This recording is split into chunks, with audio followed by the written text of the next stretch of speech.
Welcome into the DNVR Avalanche podcast presented by DraftKings Sportsbook. Use code DNVR when you sign up for a new account to get amazing odds boosts every single night so you can bet on crazy things happening. Like, I don't know, you can't actually bet on Cale Makar to play over 30 minutes a night, but that might be a decent bet as of late.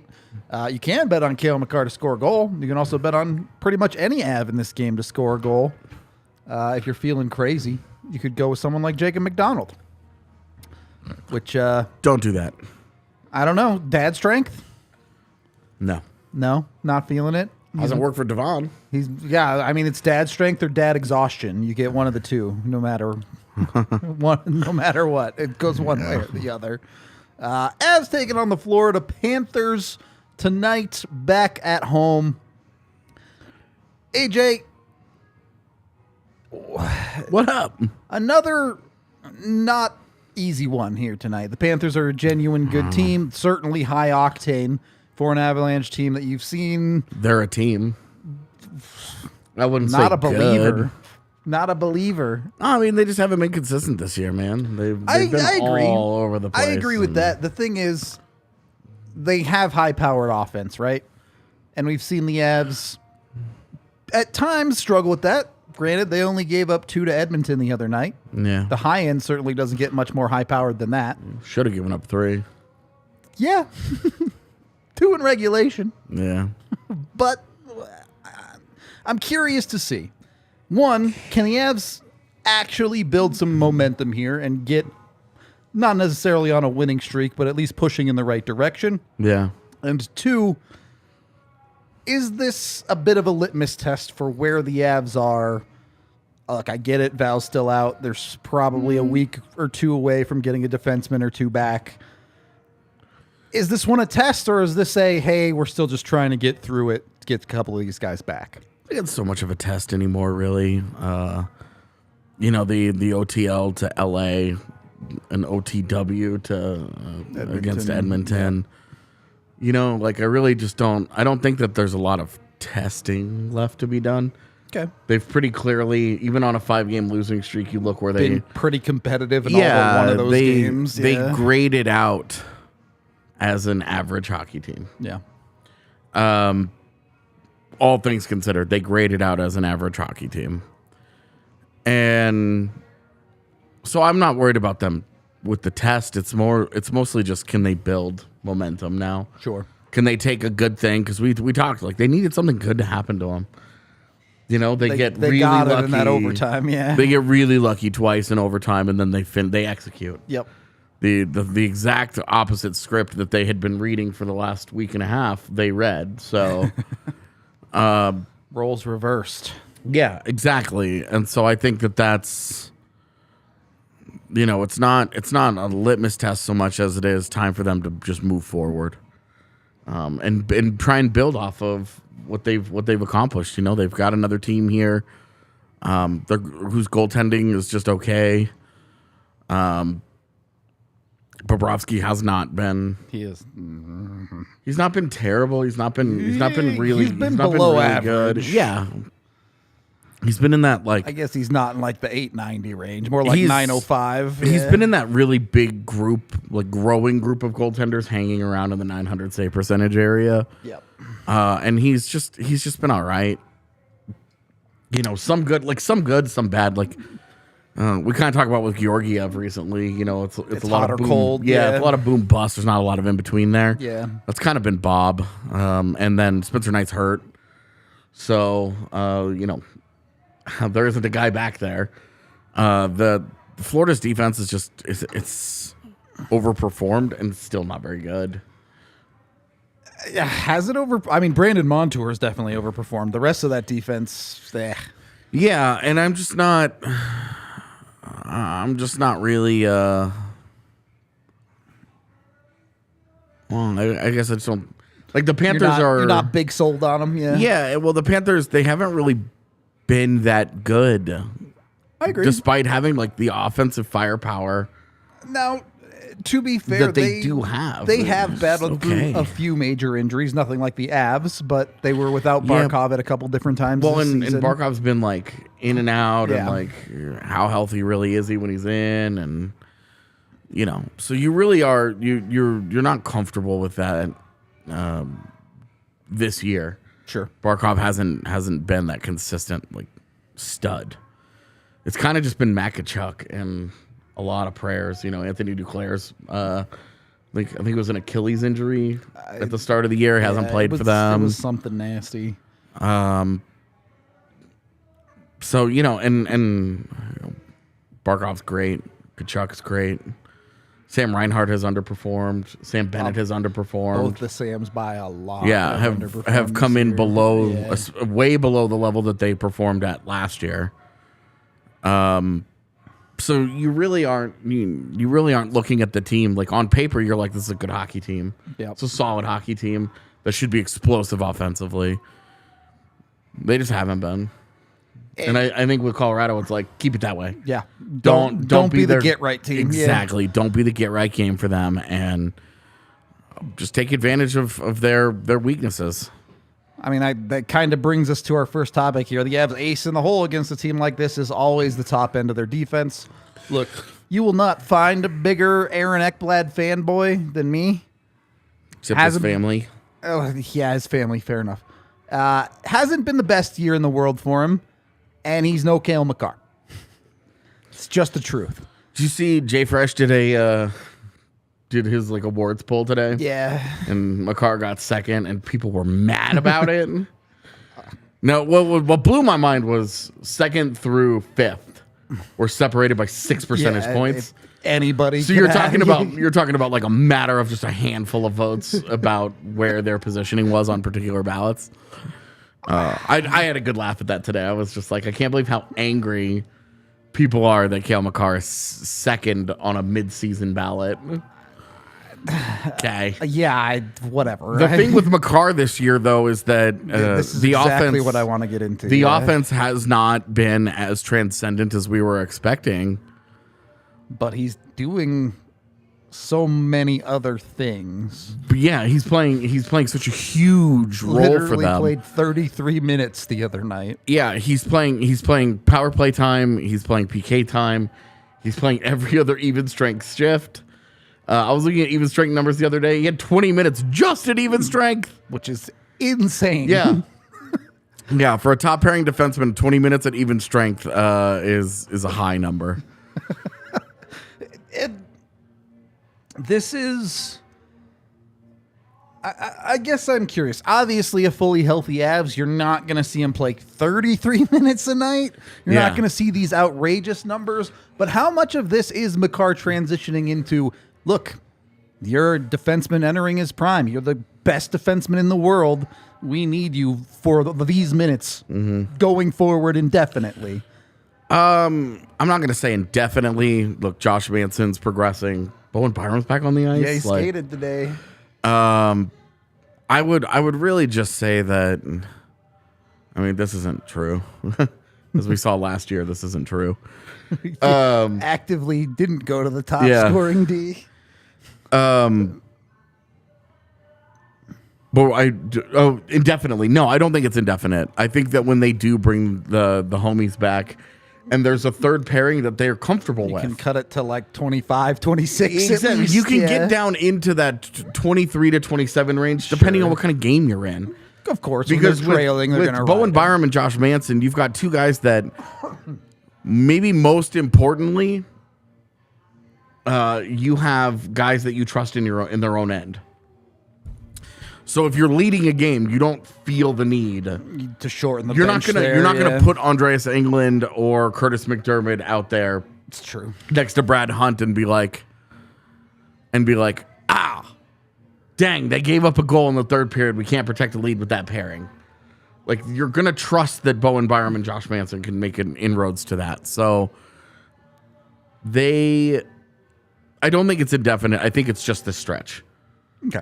I just think, and really, it may not even be Byram. It might just be Manson is enough to just get that one staple back on that pairing. Because then you are going to, and I'm not going to love it. I'll complain when it happens, but then you are going to see Josh Manson and Eric Johnson out there at the same time, protecting a lead or on a PK. And you are going to see, maybe an Andreas Englund next to a Josh Manson or an Eric Johnson as a third pairing. that maybe gets a little more burn. And then, wherever Sam Girard's going to fit into that as well. So you get a lot more of that flex D. That yeah, Bednar you likes to really, run. you get that one extra guy back. Yep. That allows you to kind of play matchup hockey a little more instead of this desperate. We've got two pairings that we trust. Yep. We've got one that we super duper trust, and we've got one that we have to trust, and then we've got one that we just don't. It'll be a lot more in the we have to trust kind of category. Yep.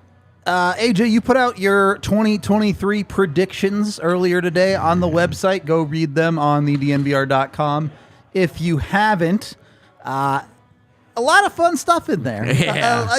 You started off slow, I felt like, took some respectable answers, and then by about 15, 16, you were like, screw it, I'm swinging for the fences. Do you guys have any idea how hard it is to come up with 20 of them? Oh my gosh, man. And what's funny is I actually had to delete a couple because I ended up with more like 25. You should have had 23. And well, we talked about this. The people who are writing the pieces have been in DMs for the last week working on this. Yeah. We talked about 23 and 23, but then it would set the precedent that we have to match the year. And I asked, and I said, I feel bad for the guy in 2040 that's trying to write these things. I feel like the Avs could have got a pass, though, because he could have been like 23 for Hayduk No. in 23. Hayduk didn't do anything. I know, but it's just a retired number in Avs. There's a little extra sauce to it. That's all I'm saying. Not that it matters. We did 20 for Connor Timmins. He got his first goal the other day. That's what I'm saying. so It was in honor. Good for him. But wasn't really in your predictions, but we did talk about it a little bit before going on air here. Mm-hmm. Jared Bednar has coached his way through what has been a disaster of an injury season so far. Yep. I get that he's never going to be in the real Jack Adams conversation because of the team he's coaching. Mm-hmm. Would you have him in that conversation, though? Like where in it? Top 3. No. Okay. Look, Cassidy. it's fine. It's fine that I think Bednar's done a great job. Sure. And I think he deserves credit for doing a great job just maintaining with the rosters that he's had. But you're talking about they're barely hanging on to a wild card spot. Yeah, you're not wrong. And all this like Mikko Rantanen is underrated talk. All right, if he's a top 10 player and Cale Makar is a top 10 player, yeah, there's been a lot of injury issues, but Jared Bednar has also had the luxury of 2 top 10 players and good goaltending. More often than not. I mean, they say Jack Adams is a goaltending award. So I mean, I say that. A lot more people than you say that. They all stole it from me. So who would you have at the top? Ruff or? It's a goaltending award, so Jim Montgomery, man. Channeling Megan right now? Yeah, I guess. No, I think I'd probably have Monty up there. Just the dominance of Boston's early season. I'd have Rick Bowness up there because the Yeah, big thing, sure. the big thing in Winnipeg is the culture shift with some of the same guys and having the stones to take established veterans and take their power out Tinker away those pieces from them around, yeah. inside the locker room. Sure. I think, I'd have Don Granato in the same area as Jared Bednar. Because I've loved what's happened in Buffalo this year with the development and the willingness to play all the kids. I hear you. It's also hard to look at a team with a not even 500 record. Well, they are now. Did they win the other night? They Okay. They are. So it's Still. That's why I said I'd have him in the Bednar portion of it. Yeah. Where if you were talking to me about like 4th or 5th, those are guys that I would have there. Okay, I can live with that. But I would have probably Monty at the top. I think what Pete DeBoer has done in Dallas has been really good. Unfortunately, because if you do look at that roster, it's not very deep, man.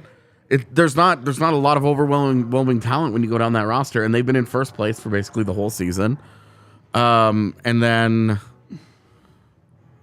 I don't know. I mean, it's hard not to have Sheldon Keefe in that conversation because I think, is another team that has dealt with a lot of injury issues. I don't know how you fall in the same place as Bednar with that, right? Well, they've had a much better regular season than the Avs have had.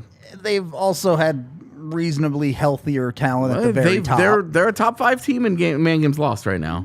No, impact players. That's what I'm saying. I understand. I understand the differences. Just take Austin Matthews out of that lineup for a month, and their defense has been decimated, man. And they've continued to win games, and they've continued to get by. And so I do think that Sheldon Keefe should be somewhere in the mix. Okay. I understand that it's never a popular thing to give the Toronto Maple Leafs for anything. Any credit for absolutely anything under the sun. But I do think that he has done an admirable job there with the defensive injuries that they've suffered. It really, really helps when Arizona gives you Connor Timmins for fucking free. Well, but I mean, don't apologize for success. Yeah, totally. So. No, and look, I would have Bednar somewhere in this mix, for sure. Maybe even at 3, but I just wouldn't have him at the tip top because you're talking about hanging on to a wild card spot. Just is not. I mean, part of the reason I bring it up is with the win the other night. Bednar now 5 games away from the winningest coach in franchise history, not just Avalanche. That includes the Nordiques. So pretty big milestone coming up there. Well, and it is, but it's also kind of like when Tyson Barrie became the highest scoring defenseman in franchise history. Yeah. Relative to other franchises, that number's really low. It is. It's a very young franchise, really.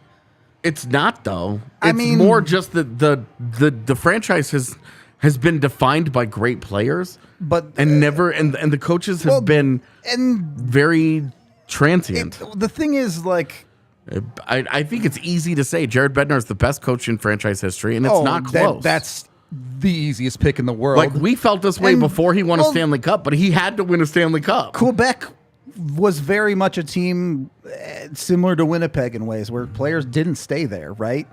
So you end up with a lot of these players who came through and moved on very quickly. Now, there are some longer-term runs, the Stastny brothers and things like that. Michel Goulet. Yeah. There were guys that were about to stay there, had they stayed, that were about to rewrite all their books with Sakic, Forsberg, and Foote. But then they moved. Yeah. So I do think it is a curious thing, though, as, over the next couple decades, we'll probably start seeing the Quebec players start to get buried on those franchise lists even deeper. Yeah. And thanks to this era. Right, exactly. Guys like MacKinnon, Makar, Landeskog, and Rantanen. Which love Quebec, not trying to hate on you guys. Yeah. To me, it's very much separate things. I rarely consider them the same. But I genuinely hate that the franchise records Quebec carry should be over. Quebec's, Colorado should be Colorado's. Exactly. Especially at this point, Colorado has been the franchise longer than Quebec was. Yep. So it's our franchise now. Plus, we have 3 cups. Yeah. Sorry about that first one. I mean, however you feel about the first one, this most recent one ain't no way to feel about it. Yeah. Well,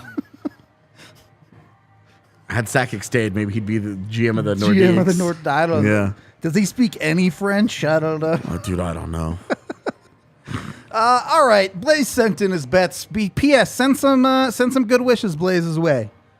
He's kind of going through some stuff right now. Man, he's he's like the Avs. You're just bad luck. Straight up. Just guy can't catch a break right now.